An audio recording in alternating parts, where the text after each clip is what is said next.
Uttar Pradesh bar council का चुनाव जैसे जैसे नज़दीक आ रहा है, सरगर्मियां बढ़ती जा रही हैं और इस समय नामांकन चल रहा है। हमारे साथ उत्तर प्रदेश में इलाहाबाद हाईकोर्ट से शहर नकवी जी हैं, उनसे बात करेंगे और जानेंगे उनके चुनावी मुद्दे। महिलाओं की स्थिति की अगर बात की जाए उत्तर प्रदेश बार काउंसिल में तो किस तरह देखती हैं? देखिए, उत्तर प्रदेश बार काउंसिल में अभी महिला अधिवक्ताओं की बहुत कमी है।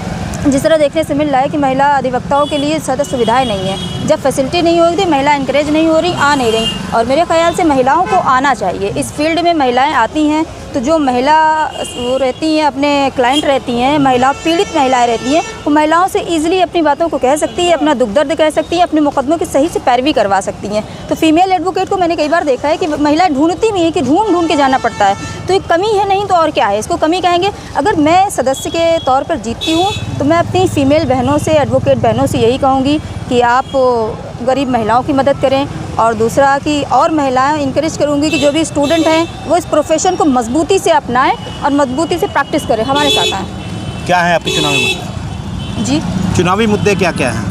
देखिए, सबसे पहले तो है कि एडवोकेट प्रोटेक्शन एक्ट हमारी को लागू होना चाहिए। और उसको अभी देखिए लागू होना इसलिए ज़रूरी है कि वकीलों पे बहुत सारे अटैक हो रहे हैं, वकीलों पे हमलाएं हो रहे हैं। उसकी वजह पुलिस सुनती नहीं है, वकीलों को अपना विरोधी मानती है। तो हमें ये चाहिए कि हमारे प्रोटेक्शन के लिए हमारा एक्ट लागू हो जाए। पुलिस वकीलों को अपना विरोधी मानती है? पुलिस वकीलों को अपना विरोधी मानती है, सुनती ही नहीं है। और इससे चाहिए कि हमारा अगर नोटिफिकेशन जारी हो जाता है एडवोकेट प्रोटेक्शन एक्ट का, तो हमारे लिए एक बड़ी सुरक्षा प्रोवाइड होगी हमें।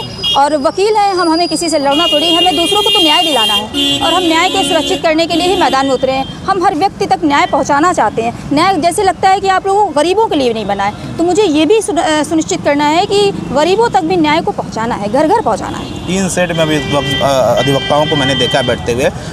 हालात कचहरी के, कई कचहरी में गया हूँ, हालात अच्छे नहीं हैं। देखिए, ये प्रॉब्लम तो आप सही कह रहे हैं कि बहुत रेयर एंड रेयरेस्ट केसेस में ये लोगों के पास चैम्बर हैं, बहुत कम चैम्बर है। और 3 स्टेट में वकील बैठा है, इतनी पर्सनालिटी, रेस्पेक्टेड पर्सनालिटी है कि वकील साहब कहा जाता है हमें, कोई डायरेक्ट नाम नहीं लेता हमारा। उसके बाद 3 स्टेट के बैठे, जब क्लाइंट आता है उसका इंप्रेशन क्या पड़ता है कि 3 स्टेट के नीचे वकील साहब बैठे हैं और ऐसे यूं ही बैठे हुए आम लोगों की तरह बैठे हैं। तो कोई व्यवस्था प्रॉपर नहीं है हमारी। प्रॉपर व्यवस्था होने के लिए उसके लिए हमें चैम्बर प्रोवाइड करवाने होंगे। मैं उत्तर प्रदेश में जितने भी अधिवक्ता हैं, अभी बनने के बाद मैं सबसे प्रस्ताव भी लूँगी, बातचीत करूँगी, सरकार तक प्रस्ताव पहुँचाऊँगी कि हमारे लिए कॉलोनी, अधिवक्ता आवास, अधिवक्ता चैम्बर की प्रॉपर व्यवस्था करी जाए। महिला अधिवक्ताओं की क्या स्थिति है, किस तरह से देखती हैं इस समय वर्तमान समय में? कितना कुछ बदला है? देखिए, बदलाव तो आप खुद देख रहे हैं कि क्या बदला है, कुछ नहीं बदला है। जिस तरह से क्राइम रेशियो महिलाओं के प्रति बढ़ जाता है, महिलाएं डर जाती हैं। कहीं कोई क्राइम, कहीं कोई क्राइम। वकील हैं, क्या हम एनी टाइम यूनिफॉर्म में टहलेंगे या आइडेंटिटी कार्ड ऐसे लेके टहलेंगे कि हम वकील हैं, हमें सेफ कर दो?